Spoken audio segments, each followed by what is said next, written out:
दरअसल मेरे दोस्त रोशन का इस बार फोन नहीं आया। मैंने ही फोन किया तब उसको। तो मुझे पता चला वो काफी परेशान है। वो फाइनेंशियल प्लानर ढूंढ रहा है लेकिन उसको नहीं मिल रहा है। उसने बहुत ट्राई किया ऑनलाइन ऑफलाइन, लेकिन जो भी लोग मिलते हैं वो कोई ना कोई प्रोडक्ट सेल कर रहे हैं। कोई लाइफ इंश्योरेंस बेच रहा है, एलआईसी कर रहा है, कोई हेल्थ इंश्योरेंस बेच रहा है, कोई म्यूचुअल फंड बेच रहा है। कोई भी उसको ऐसा नहीं मिला जो हेल्थ उसको फाइनेंशियल प्लानिंग करके दे। क्योंकि जो प्रोडक्ट सेल कर रहा है वो अपने प्रोडक्ट को अच्छा बोलेगा, वो अपना प्रोडक्ट सेल करके जाएगा। ऑनेस्टी से वो बिल उसका फाइनेंशियल प्लानिंग नहीं करेगा। तो उसको मैंने बताया कि ये प्रॉब्लम तो है। फाइनेंशियल प्लानर करके मिलना बहुत टफ है। हम लोग ये चाहते हैं ना कोई फाइनेंशियल प्लानिंग करे, हमसे पेमेंट ले ले और वो हमारा प्लान करके दे दे, लेकिन हर कोई कोई ना कोई प्रोडक्ट लेकर आ रहा है। फिर वो बोला कि उसने बहुत सारे यूट्यूब भी ट्राई किया, देखने का कोशिश किया, लेकिन हर यूट्यूब में कुछ ना कुछ वो लिंक लोग शेयर किए रहते हैं कि कोई म्यूचुअल फंड का लिंक है, कोई किसी का है। तो उसमें भी उसको ट्रस्ट डेवलप नहीं हो पा रहा है कि कैसे वो फाइनेंशियल प्लानिंग किसका सही माने और कैसे करे। तो एग्जैक्टली आप भी यदि इस तरह की समस्या से जूझ रहे हैं और गुजर रहे हैं ना, तो आज का ये वीडियो निश्चित तौर पर आपके लिए गेम चेंजर हो सकता है। Hello and welcome to happiness all around with Sanjeev. आज के इस वीडियो में हम लोग जानेंगे A to Z financial planning कैसे करना है। ये फाइनेंशियल प्लानिंग हर किसी का अलग अलग फाइनेंशियल कंडीशन होता है। तो लेकिन कोशिश मैं करूंगा कि ओवरऑल आपको एक आइडिया मिल जाए और आप अपना फाइनेंशियल प्लानिंग घर बैठे कर सके। तो चलिए शुरू करते हैं आज का वीडियो। फाइनेंशियल प्लानिंग में दरअसल होता क्या है कि सबसे पहले हम फाइनेंशियल प्लानिंग का पहला स्टेप ये है कि हम जो भी चीज हमारे पास लोन है उस लोन को हम खत्म करें। लोन कई तरह का हो सकता है। एक तो लोन होता है कि हम आजकल क्रेडिट कार्ड यूज करते हैं, क्रेडिट कार्ड यूज करना एक फैशन भी हो गया है। दूसरा क्या है कि आजकल बैंक वाले जो है बार बार फोन करके हमें प्रेस करते हैं कि ये क्रेडिट कार्ड ले लीजिए, ये आपको कोई चार्ज नहीं है, फ्री में है, रखने में क्या दिक्कत है, आप यूज नहीं कीजिएगा, रखिए। और हम ला करके फिर उसको धीरे धीरे यूज करने लगते हैं। तो सारा क्रेडिट कार्ड आप बंद करवा दीजिए, क्रेडिट कार्ड नहीं होना चाहिए पहला। दूसरा, कोई भी यदि लोन चल रहा है ना आपका, चाहे वो घर के लिए आपने लोन लिया हो, कार लोन लिया हो, जो भी, तो लोन बिल्कुल बंद कीजिए। पेमेंट कर दीजिए जैसे भी अरेंजमेंट करके। तब आप कुछ आगे बढ़ने के बारे में सोचिएगा, क्योंकि अभी आप क्या है ना, धरती पर भी नहीं है, धरती के नीचे है, यानी माइनस में है। पहले माइनस से जीरो पे आइए, फिर प्लस में जाने के बारे में सोचेंगे। तीसरा, कोई ईएमआई चल रहा है, आजकल ईएमआई लेने का भी फैशन है। हम लोग फ्रिज ले लेते हैं, टीवी ले लेते हैं, मोबाइल ले लेते हैं, हर चीज ईएमआई पे ले लेते हैं और एक तरह का बर्डन हो जाता है, बोझ हो जाता है। तो सारा ईएमआई बंद कीजिए और आज के बाद जिंदगी में कभी कोई चीज ईएमआई पर नहीं लीजिएगा। ये तीन काम इंपॉर्टेंट है। ठीक है। चलिए अब आगे बढ़ते हैं। अब हम लोग पैसा कमाते हैं, या तो हम लोग पैसा कमाते हैं जॉब से या बिजनेस से या कुछ और काम करके। तो हम जो पैसा कमाते हैं उस पैसा को हम लोग पहले खर्च करते हैं, उसके बाद हम लोग उसको फिर खर्च करने के बाद हम लोग अ, उसको सेव करते हैं। तो ये उल्टा है, ऐसा नहीं करना चाहिए। आज से हम लोग अपना चेंज कीजिए प्रोसेस। पहले सेव कीजिए, उसके बाद हम लोग खर्च कीजिएगा। सेविंग में मिनिमम 20% तो कीजिए ही। उससे ज्यादा कर सकते हैं तो बहुत अच्छा है। यानी कि आपको जितना भी सैलरी मिल रहा है या इनकम है बिजनेस से, उसका 20% आप सेव करके अलग अकाउंट में डाल दीजिए। क्योंकि उसमें रहेगा तो फिर आपका खर्च हो जाएगा। रिमेनिंग को ही आप खर्च कीजिए।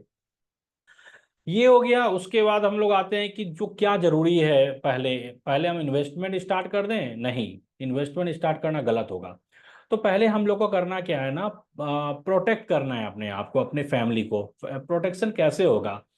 एलआईसी करवाइए। लाइफ इंश्योरेंस जरूरी है। किसका एलआईसी करवाना है, कितना सम एश्योर्ड होना चाहिए और किस तरह का लेना है, तो ये एलआईसी वाला वीडियो मैंने बनाया हुआ है। डिस्क्रिप्शन में मैं इसका लिंक दे दूंगा, आप वहां जाके देखिएगा। अभी बस शॉर्ट में बता देता हूँ। यूली प्लान, कोई endowment plan, guaranteed plan, money back plan, ऐसा कुछ भी लिखा हो मत लीजिए। टर्म प्लान लीजिए। सुनने में थोड़ा बेतुका लग रहा होगा और ये उसको डाइजेस्ट करना मुश्किल होगा, लेकिन टर्म प्लान ही एक अच्छा प्लान होता है इंश्योरेंस के लिए। लाइफ इंश्योरेंस होता ही सिक्योरिटी के लिए, पैसा बढ़ाने के लिए नहीं होता है। हम अदर किसी ऐसे माने अलग किसी तरीके में डालेंगे ना, यूलिप प्लान या किसी में, तो वहाँ मैनेजमेंट कॉस्ट काफी होता है, तो हमें ज्यादा ग्रो नहीं करेगा हमारा पैसा। एलआईसी हो गया। उसके बाद हम हेल्थ इंश्योरेंस जरूरी है। हेल्थ इंश्योरेंस में फैमिली फ्लोटर लीजिए। फैमिली फ्लोटर में क्या होता है कि उसमें पूरा फैमिली कवर हो जाएगा। एक अच्छे से कंपनी का हेल्थ इंश्योरेंस ले लीजिए, क्योंकि हेल्थ इंश्योरेंस एक ऐसा चीज है, जब हम बीमार पड़ते हैं और हेल्थ इंश्योरेंस नहीं है तो हमारा बड़ा पैसा खर्च हो जाता है और हमारा बजट गड़बड़ा जाता है। ठीक है। उसके बाद इमरजेंसी फंड हमेशा रखिए। यदि एक अर्निंग मेंबर है तो पूरे एक साल का जो हाउस एक्सपेंस है ना, हाउस होल्ड एक्सपेंस, उतना पैसा आप सेव कर करके एज ए इमरजेंसी फंड, और उसको खर्च नहीं कीजिएगा। तो health insurance, life insurance, emergency fund, इस पर मैंने वीडियो बनाया हुआ है, वह मैं लिंक में डाल दूंगा, उसमें डिटेल में आप देख लीजिएगा, आपको आइडिया मिलेगा।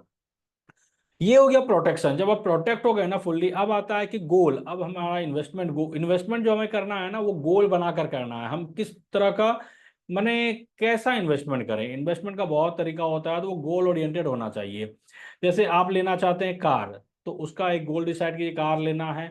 जो भी गोल होना चाहिए वो 5 साल के बाद होना चाहिए, क्योंकि आप पैसा डालना है स्टॉक मार्केट में। यहाँ पर मान लिया अभी मार्केट अच्छा चल रहा है, 2 साल के बाद मार्केट खराब हो जाए, 2-3 साल खराब रहे, तो शॉर्ट टर्म गोल आपका कंप्लीट नहीं हो पाएगा पूरा। तो लॉन्ग टर्म में रखिए, कोई भी गोल 5 साल के बाद का रखिए। तो आप कार लोन, सॉरी लोन नहीं, कार के लिए गोल, या नहीं तो कोई लोग किसी का होता है, सपना होता है अच्छा घर का सपना, कोई रेंट के मकान में है तो अब चाहता है कि बढ़िया घर हो मेरे पास, तो घर बनाने का एक गोल, उसके लिए आप पैसा इन्वेस्ट करना।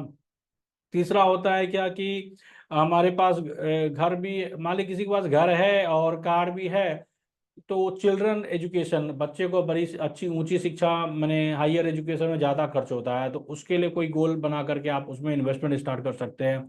या चिल्ड्रन मैरिज का गोल है, या ये सब का यदि आपके पास गोल नहीं है, ये सब पैसा ऑलरेडी है आपके पास, तो आप वेल्थ क्रिएशन पे आ सकते हैं। वेल्थ क्रिएशन का आप गोल बना सकते हैं कि मेरे पास 10 साल के बाद इतना पैसा बनना चाहिए मेरा, और वो गोल डिसाइड करके आप 25% अपना पैसा को ग्रो करवा सकते हैं। ग्रो करवाने में बस यही कि इन्वेस्टमेंट कहाँ करना है, तो स्टॉक मार्केट में करना है। स्टॉक मार्केट सबसे अच्छा चीज इन्वेस्टमेंट का, लेकिन पूरा का पूरा पैसा नहीं डाल देना है यहाँ। इसके लिए एक फॉर्मूला मैंने बताया है, उसमें यह है कि 100 आप अपना एज माइनस कर दीजिएगा। यदि आपका 40 साल हो रहा है, 100 में 40 माइनस कीजिए, 60% आप डालिएगा शेयर मार्केट में, 40% डालिएगा जो जिसमें रिस्क नहीं है वैसे चीज में। 60% जब डालिएगा शेयर मार्केट में, तो उसका 70%, यानी 10 लाख रुपया टोटल आपके पास कैपिटल है, सारा कैश या जो भी चीज मिला करके, एफडी या सब कुछ, 10 लाख का 60% हो गया 6 लाख रुपया। 6 लाख रुपया का शेयर मार्केट में डालना है पैसा। 6 लाख का 70% कोर पोर्टफोलियो बनाइए, 2 डीमैट खोलिए, एक कोर यानी लॉन्ग टर्म के लिए, और एक शॉर्ट टर्म के लिए बनाइए सैटेलाइट पोर्टफोलियो। 70% डालिए कोर पोर्टफोलियो में, यानी कि 6 लाख का 70% हो गया 4,20,000, और 30% डालिए सैटेलाइट में, 6 लाख का 30% हो गया 1,80,000। तो इस तरह करके आप इन्वेस्टमेंट कर सकते हैं, अपना गोल डिसाइड कर सकते हैं, और इस तरह का प्लान कीजिएगा तो मुझे लगता है कि आपको कुछ भी कोई भी इमरजेंसी आया, कोई भी प्रॉब्लम आएगा ना, तो आप हंसते खेलते उसको आराम से आप झेल पाइएगा। चलिए, आज के इस वीडियो में इतना ही। आपको मेरा वीडियो और आज के इस वीडियो में कुछ भी अच्छा लगा हो तो जरूर से जरूर लाइक कीजिए, और अपने सारे दोस्तों, सबको, जितने लोग हैं, जितने रिलेटिव हैं, सबको शेयर कीजिए। सबके पास ये वीडियो होना जरूरी है। और यदि आप में से कोई भी सब्सक्राइब नहीं किया हो ना, तो प्लीज़ सब्सक्राइब कीजिए। बहुत बहुत धन्यवाद।